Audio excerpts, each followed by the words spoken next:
Does that make sense, Josh? Complete sense. It makes complete sense. I know exactly. It's very well put.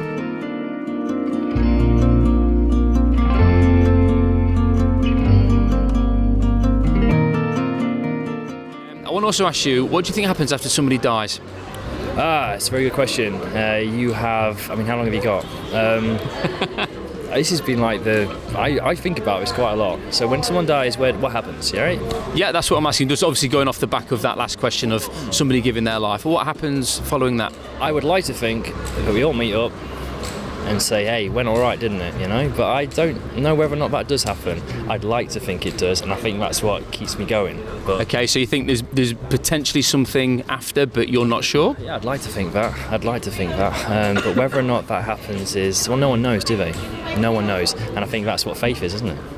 Okay, so Josh, I'm going to put that to the test a little bit. I'm going to take you through a 4-question survey if you're happy to come with me. Great. Now, just to let you know, I failed all the questions on this survey. So, yeah, me personally. So, the first question is, how many lies do you think you've told in your life? How many lies? Oh, I can't tell you too many. You want numerical, how many? Well, I don't know if you're keeping some sort of record, but you can estimate, or you can just say loads, or whatever word you think would describe it accurately. I'd say loads. Loads. I mean, not all bad. I mean, many were white. You know, many were white lies. You know, none of them had bad consequences. So yeah, I'd say lots. Do you have any blue, yellow, pink, green lies in there as well? Yeah, mainly. I like to keep them colourful. You know, they've never harmed anyone, so. I think okay, are they the only lies you've told? White lies? Yeah, white lies. You've never told a lie to like save yourself from getting a detention or getting told off by your parents or the forces? Constructive lies. That is a new one. Constructive lies. Okay. What do you call someone who tells constructive lies? Maybe loads of them. Josh Chapman. Maybe we call it a more specific term. Maybe rhymes with fire and begins with an L. I would say that again. Oh. Rhymes with fire, begins with an L. All right, yeah, a liar. Yeah. We would, if I told you a lie, you say, come on, lie, pants on fire. You know, you'd have a joke about it. Great. Second question. How many things have you taken in your life, irrespective of their value, that didn't belong to you? How many things? It's a deep question. If it wasn't my own. Yeah, now I'm going to broaden this a little bit as well and say it includes things like downloading music illegally, watching pirate films, maybe getting to work late, getting paid for it, leaving early, getting paid for it. Infinite times. I mean, I can't count. Too many times. Okay, now when we deliberately take something that doesn't belong to us, what term would we attach to that? That's theft. Theft. Right, third question. Have you ever used God's name in vain? So instead of expressing disgust by using other words, you might say, oh my God, or use Jesus' name instead? I do. I use it quite a lot. Do you know what that's called? Blaspheming. Well done. Not many people know that. That's why I'm saying well done. Yeah. So God says that he won't hold him guiltless who takes his name in vain. And in vain means without thinking about it. So it's used commonly without thought. So instead of saying another word, it will just be that word replacing the other one. No, I do. Great. Josh, I appreciate honesty at the moment. One more to go. Jesus said that if you look with lust, you've committed adultery in your heart. Have you ever looked with lust before? I looked with lust before. I think, yeah, I have. Okay, good. Appreciate your honesty. You're a red-blooded male. That normally trips up every male, and that's not just a matter of the body. Jesus takes it deeper and looks at the matter of the heart as well. And those questions I've asked you are all looking at the heart. And I do appreciate your honesty because some of those questions are quite pointed in that way. And I'm being filmed. Yeah, deliberately. So by your own admission, and I'm not judging you because I failed this too. You've admitted that you're lying, thieving, blasphemous, adulterate heart. How does that sound? I'm a terrible human being, mate. Terrible. I'm terrible. Okay, now that test was called the good person test, and it was to see whether you were good or maybe not as good as you thought. Now, if you were to die and you were to stand before God and you said you were unsure about maybe what lies beyond, so we're saying if, and there were 4 questions from the 10 Commandments. Would God find you innocent or guilty against that standard? Oh, guilty. But there's normally but. He'd let me in. Okay, why would he let you in? Because I'm a good guy. I just have done things that aren't.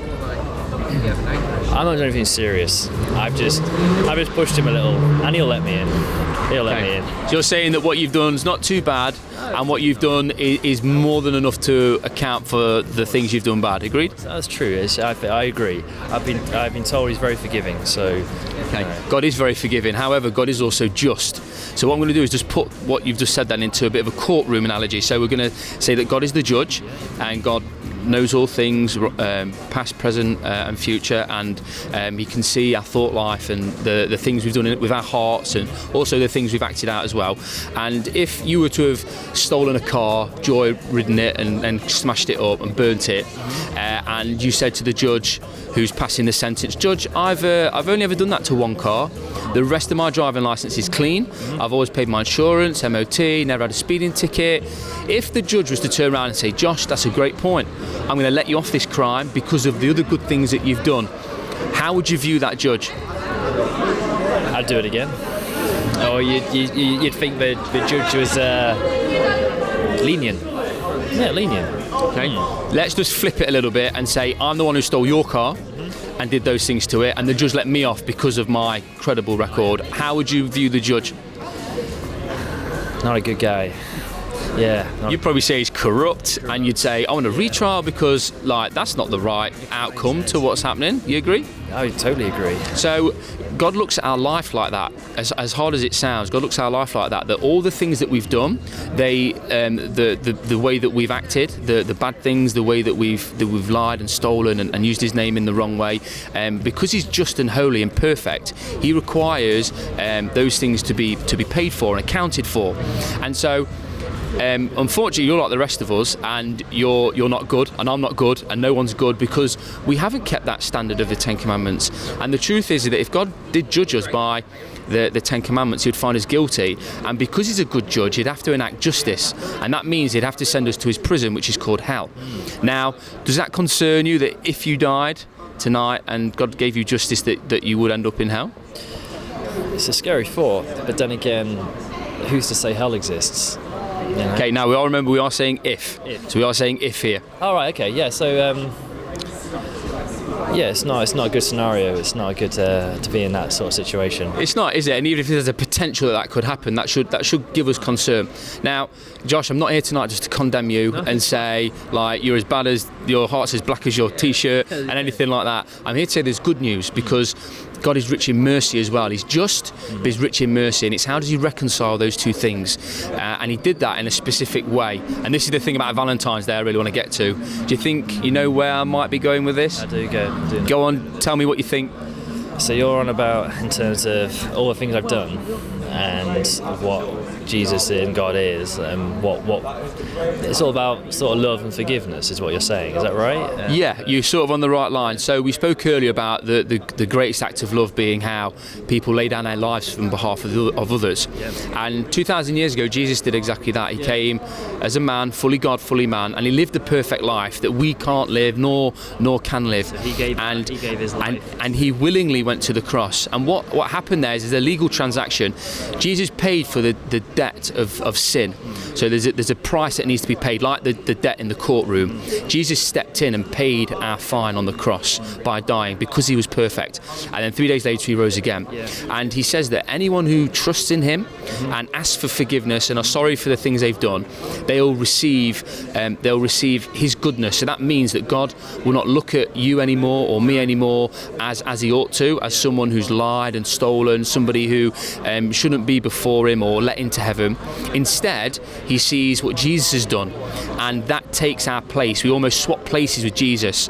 So if you think of the courtroom again, the judge is about to pass sentence on that car that we've both joy-ridden and smashed up, and we've got a $100,000 fine or £100,000 fine. We can't pay it, and somebody steps in on our behalf and pays that fine and says, "I love these two, I'm willing to pay that fine." If we accepted that bail, then the judge would be happy that justice has happened and would let us go.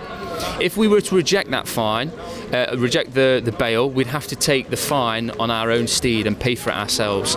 And that's the sort of the key question that we're here tonight to tell people, is that we deserve justice, but because God's loving, He came to save us through that great love by laying down His life. Does that make sense, Josh? Complete sense. It makes complete sense. I know exactly. It's very well put. Okay, thank you. I hope it makes sense, because it is a message of urgency. And you spoke earlier about you're not sure what happens after. The message of Christianity is hope.